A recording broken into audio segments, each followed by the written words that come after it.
এনেছে যারা ওই পুরুষ আরাফে সাক্ষী দেবে এরা হচ্ছে যুগের ইমাম এবং আমার শিয়ারা নিজের নিজের যুগের ইমামকে চিনতে পেরেছে ওয়া মিনহুম সাবিকুম বিল খায়রাত বিইজনিল্লাহ এবং ওদের ভিতর থেকে যারা খায়রাত করতে আগে আগে যায়। ইমামকে বললেন মাওলা এরা কারা যারা আগে আগে যায়? তো ইমামে সাদিক বললেন ওরা হচ্ছে আমরা ইমামেরা যারা আল্লাহর অনুমতিতে আগে আগে থাকি।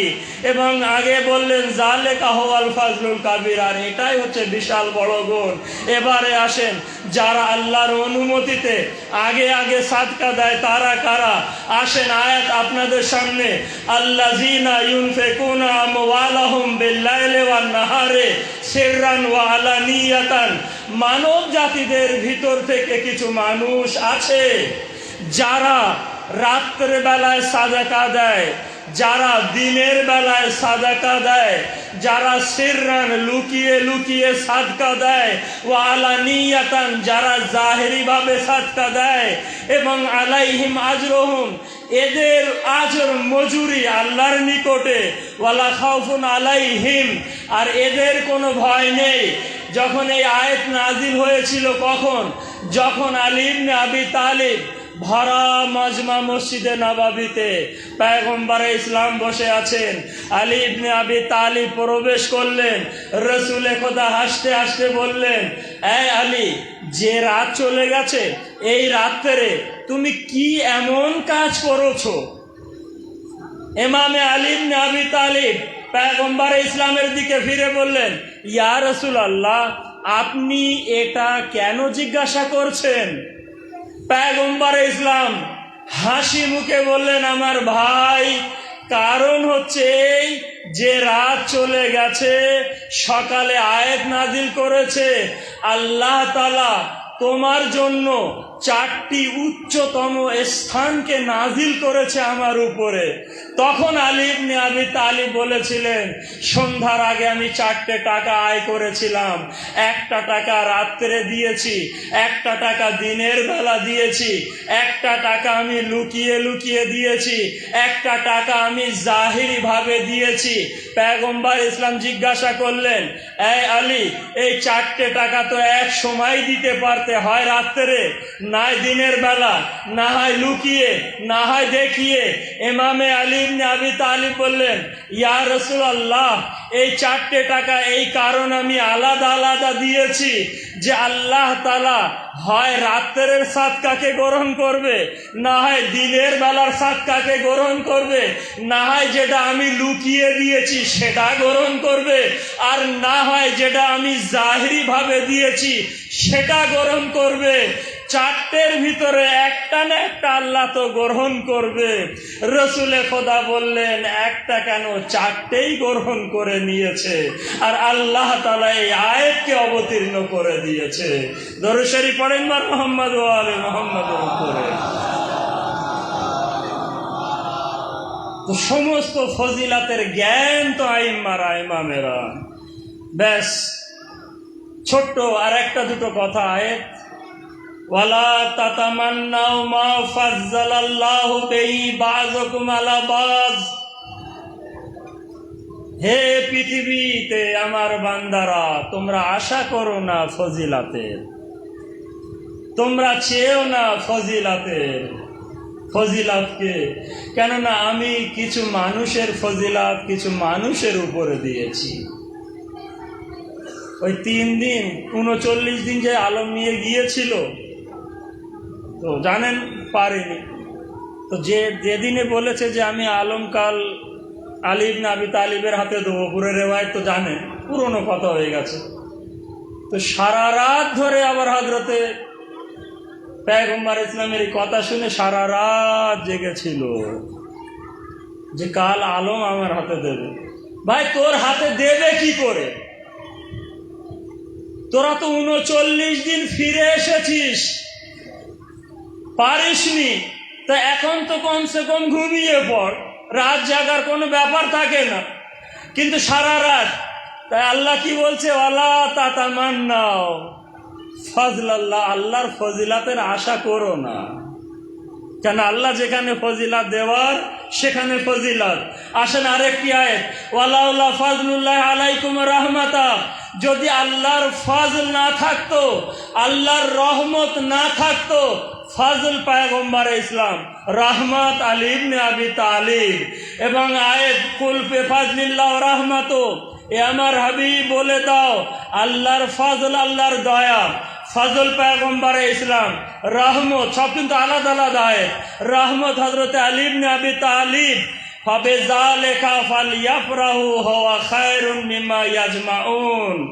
শুনে রাখো হে আমার বান্দারা, যদি তোমরা পৃথিবীর বুকে মাল ধন সম্পদ সোনা দানা মুক্ত জমা করো, ইয়াজমাউন জমা করো, তো ওর চেয়ে অনেক ভালো তোমাদের জন্য ওই ফজিলাত, যে ফজিলাত এক পয়গম্বর ইসলাম, যে ফজিলাত দুই হযরতে আলী ইবনে আবি তালিব। দরুদ শরীফ পড়েন বার মুহাম্মদ ওয়া আলে মুহাম্মাদের উপরে।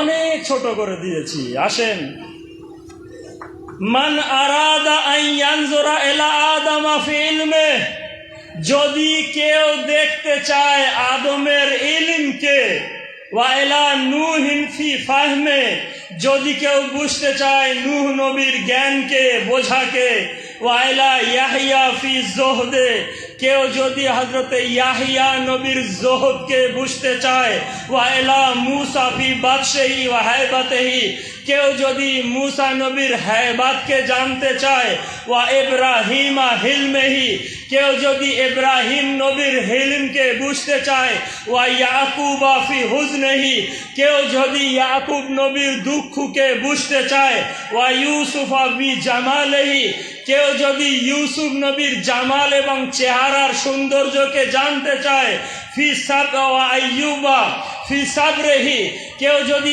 আয়ুব নবীর সবরকে বুঝতে চায়, ওয়া ইউনুসা ফি ওয়ারেহি, এবং ইউনুস নবীর ওয়ারাকে বুঝতে চায়, ওয়া ঈসা ফি সুন্নতেহি, কেউ যদি ঈসা নবীর সুন্নতকে বুঝতে চায়, ওয়া ফি মুহাম্মাদিন হসবেহি, এবং কেউ যদি মুহাম্মাদের হাসাব নাসাল নসলকে বুঝতে চায়, ফালইয়ানজুর ইলা আলী ইবনে আবি তালিব, তাহলে সমস্ত আদম থেকে নিয়ে যত নবী আছে 1,24,000, সেই নবীদের সমস্ত জ্ঞান আলী ইবনে আবি তালিবের ভিতরে আল্লাহ দিয়েছে।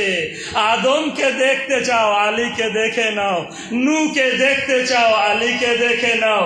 ইহইয়াকে বুঝতে চাও, আলীকে দেখে নাও। মুহাম্মাদের হাসাব নসলকে দেখতে চাও, আলী ইবনে আবি তালিবকে দেখে নাও। দরুদ শরীফ পড়েন বার মুহাম্মদ ওয়া আলে মুহাম্মদ।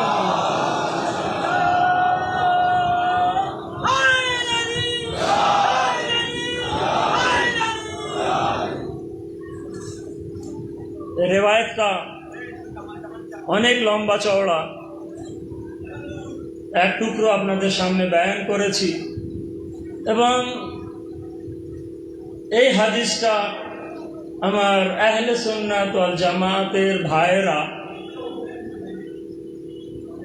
লিখেছে, এবং এই বইটার নাম হচ্ছে কওকাবে দুররি। আমাদের অনেক মাওলানা ভাইদের কাছে আছে, দেখেছি। এই কওকাবে দুররির ভিতরে এই লম্বা চওড়া রেওয়ায়েত আপনি পেয়ে যাবেন, ওখান থেকে ব্যবহার করা যেতে পারে। আলী ইবনে আবি তালিবের ফজিলাত অনেক বেশি, 300-র মতন আয়াত আলী ইবনে আবি তালিবের শানে নাজিল হয়েছে। তার ভিতর থেকে 10-12টা আয়াত আমি এখানেই পড়ে দিলাম। পয়গম্বর ইসলাম উম্মে সালমাকে বললেন, উম্মে সালমা, আমি মক্কার ওই দুটো পাহাড়ের মাঝখানে যাচ্ছি, আমার ভাই আসলে মশকে পানি ভরে নিয়ে যেতে বলবে। পয়গম্বর ইসলাম চলে গেলেন।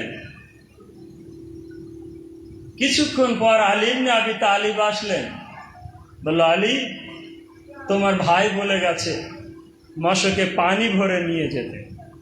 আলী ইবনে আবি তালিব পানি ভরলেন মশকে, কাঁধে রাখলেন, কাঁধে রেখে চলে যাচ্ছে ওই দুই পাহাড়ের মাঝখানে।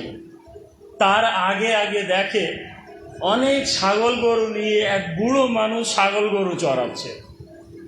আলী ইবনে আবি তালিব জিজ্ঞাসা করলেন, হে বুড়ো, এখানে পয়গম্বর ইসলাম রসুল আল্লাহ কোথায় আছে? বলল, রসুল আল্লাহ? রসুল আল্লাহ আর কে? বলল, মোহাম্মদ বিন আবদুল্লাহ।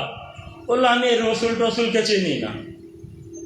ইমামে আলী ইবনে আবি তালিব পাথর তুললেন, মারলেন। ওই বুড়ো লোকের মাথা ফেটে গেল, চিৎকার করতে করতে পালিয়ে গেল। না পালালে তো বিপদ, কেন নাম শুনলে পরে বুঝতে পারবেন, না পালালে তো বিপদ। পালিয়ে গেল। ইমামে আলী মশক কাঁধে নিয়ে আর একটু আগে গেলেন, দেখে এক গভীর কালো রাতের মতন এক নারী, যারা আমরা বলি হাড়ির তলা, কালো কুইল, বড় বড় হাতির মতন দাঁত, বিশাল বড় বড় কান, বিশাল মোটা মোটা চোখ, বিশাল বড় গাল।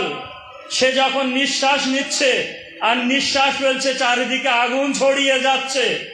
এই কালো বুড়ি তার দিকে যখন গেল, যা আশাকে দেখে আলীকে একবার মাটিতে এভাবে হাত মারলেন, আর হাত মারার সাথে সাথে 7টা দেও, বইয়ের ভিতরে এই দেও লেখা আছে, দেও বার হয়ে আসলো 7টা, ভয়ঙ্কর চেহারা। একটা দেওকে হুকুম করলো, যাও এই ব্যক্তিকে হত্যা করে দাও। এই দেও আসলো। ইমামে আলী ইবনে আবি তালিব আশাকে দেখে তলোয়ার বার করলেন, ওই দেওর উপরে হামলা করে তাকে 2 টুকরো দুই ভাগে ভাগ করে দিল। তাকে দেখে আর এক দেও আসলো, তাকেও 2 ভাগে ভাগ করে দিল। সেই বুড়ি তখন একবার মাথায় হাত মেরে বলছে, আজ আমার কোমর ভেঙে গেছে। যখন এভাবে দেখছে, ওই বাকি 5টা দেও পালিয়ে গেছে। আলী ইবনে আবি তালিব যখন আগের দিকে গেল, সেই কালো বুড়ি হাড়ির তলা একবার উঠলেন, আলী ইবনে আবি তালিবের উপরে হামলা করলেন। হযরতে আলী ইবনে আবি তালিব নিজের জুলফুকার তলোয়ার নিয়ে সেই বুড়িকে 2 ভাগে ভাগ করে দিল। ভাগ যখন করে দিল, চারিদিকে পুরো ধোঁয়ার ধোঁয়া উঠতে শুরু করলো। ইমামে আলী ইবনে আবি তালিব এই রিওয়ায়েতে বলছে 2 রাকাত নামাজ পড়লেন, মশক নিলেন, পয়গম্বর ইসলামের কাছে গেলেন, মশক রাখলেন। রসুল খোদা বললেন, ভাই আলী, এত দেরি করে ফেললে? আলী ইবনে আবি তালিব পুরো কাহানি শোনালেন। শোনানোর পরে বললেন, এই আমার ভাই আলী, জানো ওই বুড়ো যে চরওয়া ছিল, রাখাল ছিল কে? বললো, ইয়া রাসূলুল্লাহ, আপনি বলে দেন। বললো, ওর নাম ছিল ইবলিস, তোমাকে হত্যা করার জন্য এখানে এসেছিল।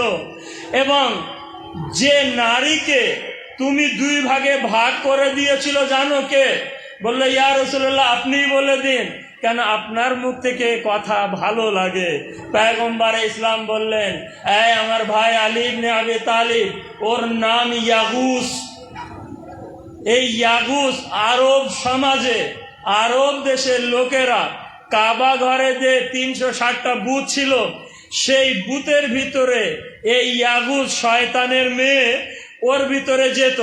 এবং যখন আরববাসীরা ওখানে যেত ইবাদতে এবং কিছু চাওয়ার প্রয়োজন হতো, তখন এই ইয়াগুস তাদের কিছু আশাকে পূরণ করে দিত এবং তাদের আকীদা আরো মজবুত হয়ে যেত।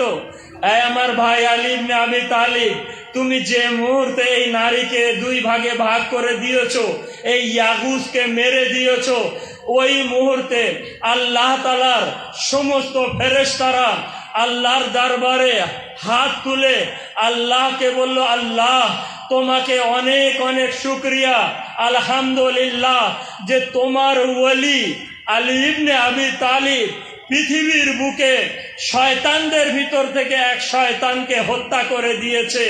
জান্নাত আওয়াজ দিয়ে বলেছিল, হে আল্লাহ, আমার জন্য এতটুকু যথেষ্ট যে তোমার এই ওলি আমার ভিতরে এসে প্রবেশ করবে। দরুদ শরীফ পড়েন বার মুহাম্মদ ওয়া আলে মুহাম্মদ।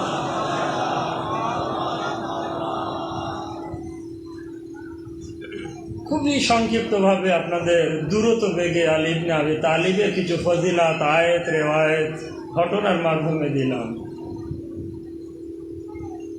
আশা রাখি আপনাদের মূল্যবান সময় বেকার বেকার একদম যায়নি। কোনো আলতু ফালতু কথাও বলে আমি মজলিস বাড়ানোর চেষ্টা করিনি। শুধু বাকি রয়ে গেল আমাদের মনের বেদনা, আমাদের চোখের অশ্রু।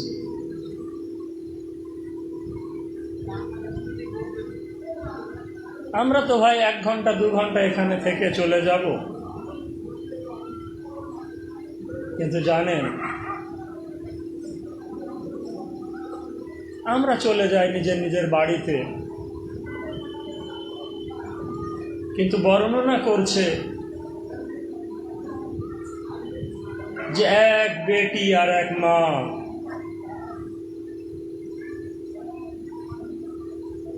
সবাই যখন চলে যায় তখন ফার্সে আদা যেখানে বিছানো থাকে তার এদিকে ঘরে বেটি মায়ের হাত ধরে ধরে বলে, আম্মা ওই কোনায় আমার এক আজাদার বসেছিল, খেয়ে খুব জোরে জোরে কাঁদছিল। দেখেন এটা কেন আমি বলছি, অনেকেই আছে পিছনে এদিকে ওদিকে বসে আছে, যে যেখানেই থাকবেন না কেন যদি চোখে পানও না আসে এই বুক যেন একটু কেঁদে ওঠে, এই বুকের ভিতরে যেন একটু বার হয়।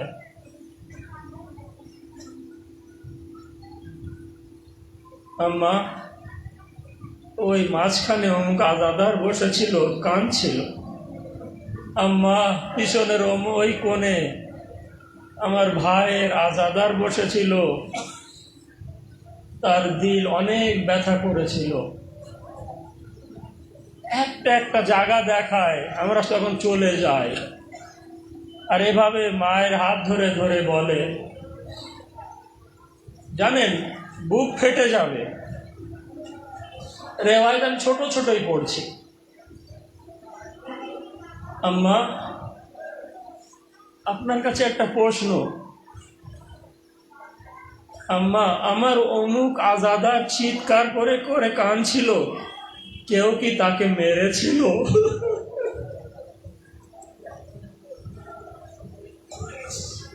বুঝতে পেরেছেন, পৌঁছে গিয়েছে। আম্মা হায় হায় করে জোরে জোরে যে আমার অমুক আমার ভাই হুসাইনের আজার আজার কাঁদছিল, কেউ কি তাকে মেরেছিল তাই জোরে জোরে কাঁদছে। বলল কেন বেটি, অর্থাৎ ফাতেমা জায়নাব বলছে, কেন বেটি তুমি এই প্রশ্ন করছো কেন? বলল আম্মা যেখানে যেখানে আমাদেরকে নিয়ে গিয়েছিল, বাজারে দরবারে আমাদেরকে খুব মেরেছিল, খুব পাথর বর্ষণ করেছিল, আমরা চিৎকার করে করে কেঁদেছিলাম। তো আমার এই আজাদাররা কি পাথর খেয়ে কাঁদছে? আমি বলবো বিবি জায়নাব ক্ষমা করবেন, এরা পাথর খায়নি, কিন্তু এরা যে বাক্যগুলো মাসাবের আপনাদের শুনছে বড় বড় পাহাড়ের চেয়েও ভারী।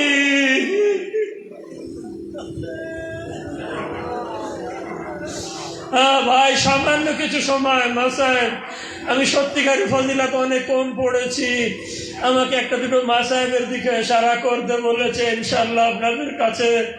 জানেন আমরা তো চলে যাই প্রত্যেক বৃহস্পতিবারের দিনে, আদম থেকে নিয়ে শেষ নবী পর্যন্ত এবং আল্লাহর আওরস থেকে নিয়ে জমিন পর্যন্ত যত ফেরেশতারা আছে তারা সবাই জুলুস বার করে। কোথা থেকে জানেন?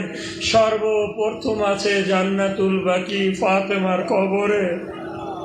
ফাতেমাকে সান্ত্বনা দেয়, সান্ত্বনা দেওয়ার পরে নওয়াখানি মাতাম করতে করতে সবাই চলে যায় ওই দূরকার বেলায়। জুলুস ওখানে যে থেমে যায়, আদম থেকে নিয়ে পরপর লাইনে দাঁড়ায় এবং এক কাক করে হুসাইনকে বলে, হুসাইন শুকরিয়া তোমার, আমাদের আনা দিনকে বাঁচিয়েছ।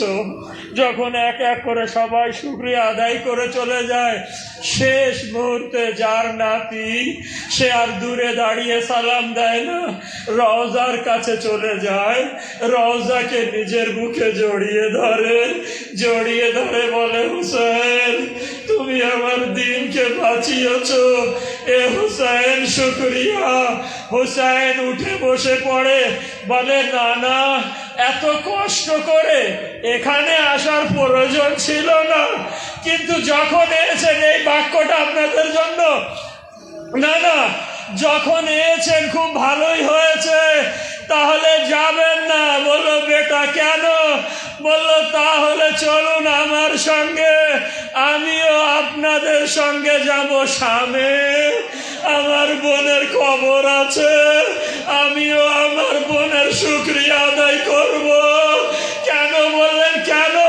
বললো, আমার বোন না থাকলে আমার শহীদ হওয়াই বেকার হয়ে যেত, আমার বোন না থাকলে আমার মিশন ধ্বংস হয়ে যেত। আজাদারো 11ই মহরম, যখন ইমামে জাইনুল আবেদিন ছোট বাক্য আর দুটো বাক্য, তারপরে ইনশাল্লাহ মাসায়েল। প্রথম বাক্য হচ্ছে এই যে 40 বছর ধরে আমাদের ইমামে জাইনুল আবেদিন কেঁদেছিলেন। অনেক প্রশ্ন ইমামে জাইনুল আবেদিন দিয়েছিলেন। কেউ জিজ্ঞাসা করেছিলেন, মাওলা আপনি এত কাঁদেন কেন?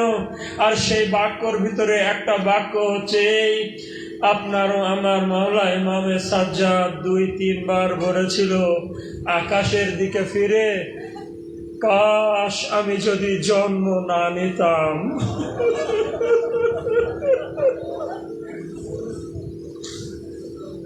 দেখেন, এই দোয়া কিন্তু কেউ করে না। দুঃখের পাহাড় যদি নামে তখন এমন দোয়া করে, মাওলা আপনি এমন দোয়া কেন করেছিলেন? এমন দোয়া কখন করেছিলেন? মাওলা বলেছিলেন ওই সময় 11 মহরম, যখন আমার ফুপু জায়নাবের মাথা থেকে চাদর কেড়ে নিয়েছিল, তখন আমি আল্লাহর কাছে দোয়া করেছিলাম, মাবুদ কাশ যদি আমি এই পৃথিবীর বুকে জন্ম না নিতাম। আর একবার ওই সময় যখন শামের বাজারে যখন হাজার হাজার মহিলারা, শত্রুরা, পুরুষেরা পাথর মারছিল আর বলছিল এরা নামাজ পড়ে না, এরা দিনদার না, এরা ধর্মীয় না। আর ওই মুহূর্তে যখন জোহরের নামাজের সময় হয়ে গিয়েছিল, ইমামে জাইনুল আবেদিন আল্লাহু আকবার বলে আজানের আওয়াজ শুনে যখন নামাজ আদায় করেছিল, ইমামে জাইনুল আবেদিনের এই আজান নামাজ দেখে শিমরে মালুন আগে আসলো এবং মারতে শুরু করলো চাবুকের মারি। ইমামে জাইনুল আবেদিন ওই রুকু অবস্থায় নামাজ আদায় করতে করতে আগে গিয়েছিল, রুকুতে ভাবে হাত রেখে সুবহানা রাব্বিয়াল আযীম ওয়া বিহামদে, জানাবে জাইনাব আওয়াজ দিয়ে বলেছিল, কেউ আছো এমন নামাজি? এমন সময় যখন পাথর মারছিল, তখন আমার ফুপুমার চেহারার উপরে এত পাথর বর্ষণ হচ্ছিল, যেগুলো দেখে আমি দোয়া করেছিলাম, কাশ যদি এই পৃথিবীর মুখে আমি না আসতাম। ব্যাস, আমার ছোট ছোট ভাইরা, দাদারা, আমার সন্তানেরা জুলুস বার করার জন্য রেডি হয়ে যাও। 1-2 মিনিট হয়তো লাগবে, 3টে মিনিট হয়তো লাগবে, কেন আমি বলেছিলাম 2টো বাক্য, একটা পড়ে দিয়েছি।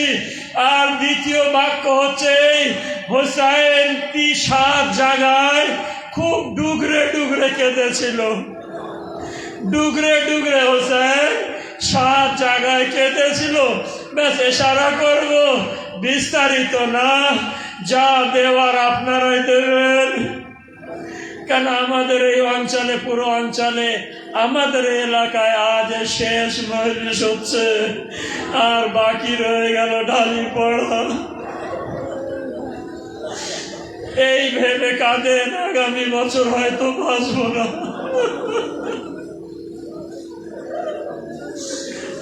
মাশাআল্লাহ, এভাবে হক আদায় করতে হয়।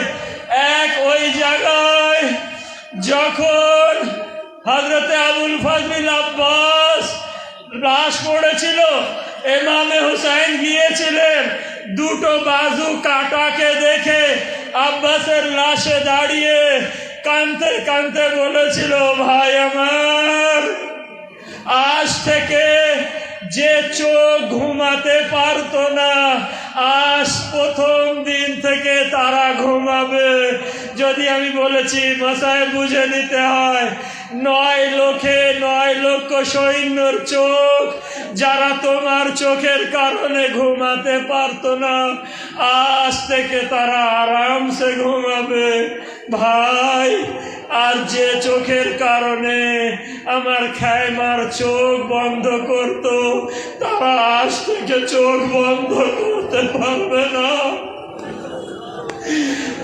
দ্বিতীয় জায়গায় হযরতে আলী আকবরকে যখন পাঠিয়েছিলেন, তৃতীয় জায়গায় যখন হযরতে কাসিমকে পাঠিয়েছিলেন, চতুর্থ জায়গায় ডুগরে ডুগরে আমার মাওলা কেঁদেছিল যখন কাসিমের লাশ এভাবে কারবালায় নিচু হয়ে হয়ে একটা একটা টুকরোগুলো তুলছিল, তখন মাওলা কেঁদেছিল, হায় আমার কাসিম।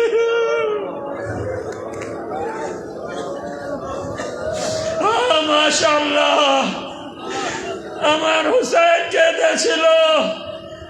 আর সপ্তম জায়গা যখন ইমামে হুসাইন, 6 জায়গা যখন ইমামে হুসাইন আদরের বোনকে বিদায় করেছিল, আর 7 জায়গা যখন হযরত সাকিনা বিদায় নিয়েছিল।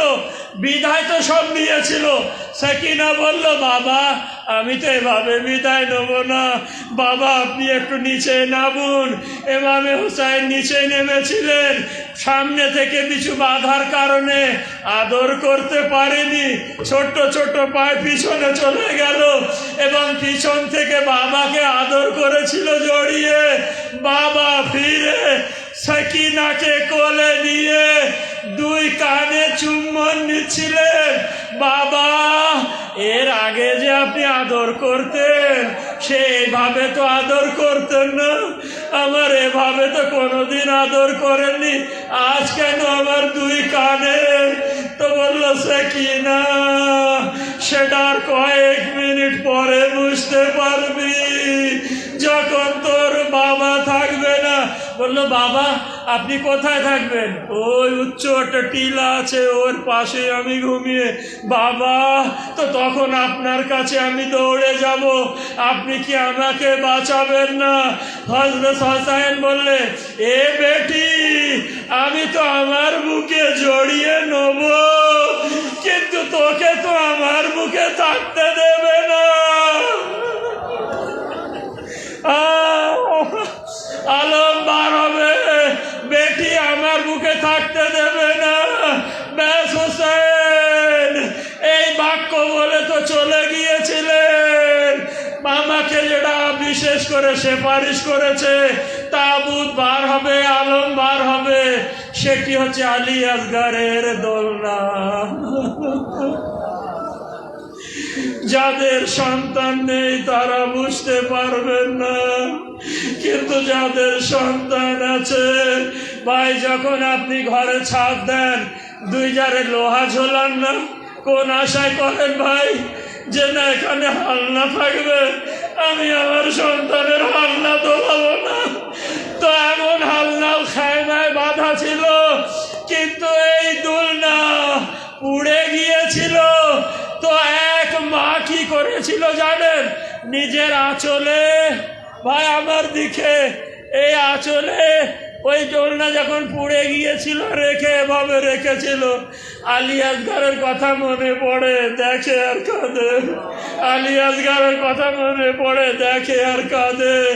কখন বুঝতে পেরেছিল যাকে, যখন রবাবের গোসল দিতে গিয়েছিল, জায়নাব চিৎকার করে বলেছিল, এ বেটা, এ আলী, আরে রবাবের আঁচলে কিছু বাধা আছে। ফুপু আম্মা একবার খুলে দেখুন তো কি। একবার খুলে দেখে জায়নাব বাইরে আসলো গোসল দিতে দিতে। এ জাইনুল আবদিন, দেখো দেখো, রবাবের আঁচলে কিছু পোড়া জিনিস বাঁধা। জাইনুল আবদিন বললে, রে ফুপু আম্মা, আরে কিছু না, তার 6 মাসের আলী আসগরের পোড়া দোলনার ছাই বেঁধে রেখেছে। আমার মা যখন আলী আসগরের কথা মনে পড়তো তখন আঁচল খুলে খুলে দেখতো, বাস জুলুস বার করবে। ইন্না লিল্লাহি ওয়া ইন্না ইলাইহি রাজিউন। রিজাম বেকার और रब क़ज़ाइही व तस्लीमन अमरी।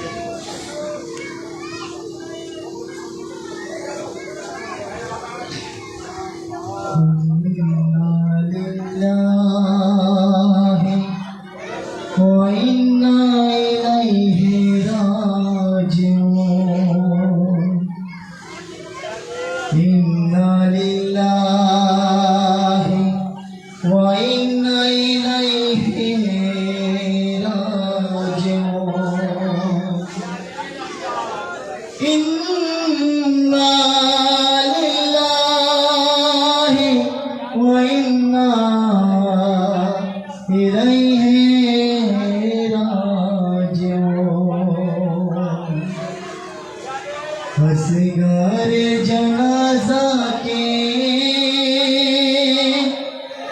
हाथे तेने मौला, असगर जनाजा के हाथे तेने मौला। देखो आगे চলেছে, দেখো পিছে চলেছে, আসগার জানাজাকে হাতে নিয়ে মওলা। দেখো আগে চলেছে, দেখো পিছে চলেছে, এক বেদনা বুকেতে, এক আয়াত মুখেতে, দেখো আগে চলেছে, দেখো পিছে চলেছে, আসগার জানাজাকে হাতে নিয়ে মওলা। দেখো আগে চলেছে, দেখো পিছে চলেছে, মুসলিমের শাহাদাত এখনো আছে তাজা, সমাজ আমার বাঁচার হাতে নিয়ে জানাজা। সবর যে রহে না আর শবীরের মনেতে, দেখো আগে চলেছে, দেখো পিছে চলেছে, আসগার জানাজাকে হাতে নিয়ে মওলা। দেখো আগে চলেছে, দেখো পিছে চলেছে, ইসলামের এক নুকতা দেখো না এলো রানী, দুগ্ধ শিশুর গলায় হুরমুলা তীর মারে।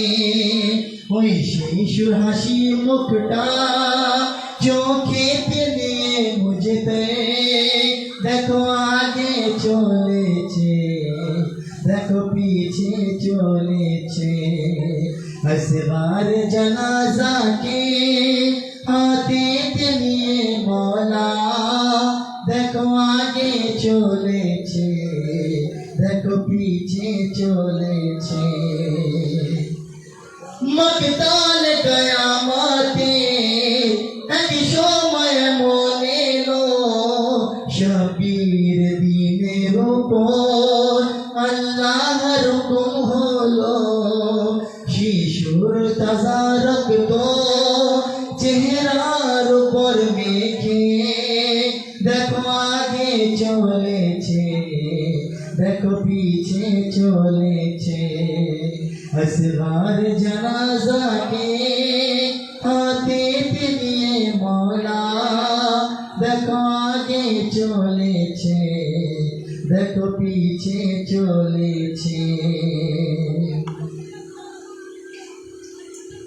हाथे जनाजा আছে কেমতে যাওয়ার আছে ভাঙিল কোমর আমার চোখেতে আধার আছে করে কখনো গিরিয়া লাগে কখনো ঠোকরে দেখো আগে চলেছে দেখো পিছে চলেছে असगार जनाजा के हाथे निये मौला देखो आगे चलेছে দেখো পিছে চলেছে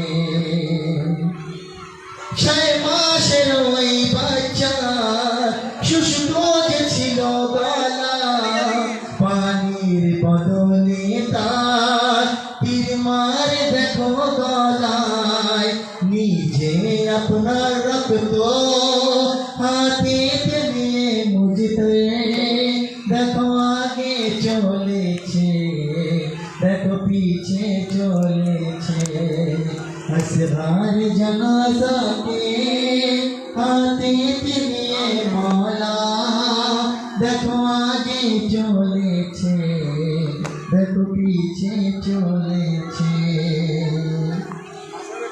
জ্বলন্ত বালুর উপর কি করেছে দেখো চাঁদের মতো মুখটা কি করে দফনাবো এই ভেবে কেঁদেছি এক ছোট কলেজা দেখো আগে চলেছে দেখো পিছে চলেছে असगार जनाजा के हाथे निये मौला देखो आगे चलेছে দেখো পিছে চলেছে 40-42 পয়রা হবে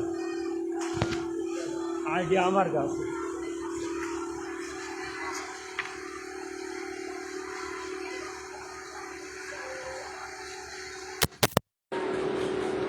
মাসাইফের যে অংশটা মাস্ট হয়েছে ওরকম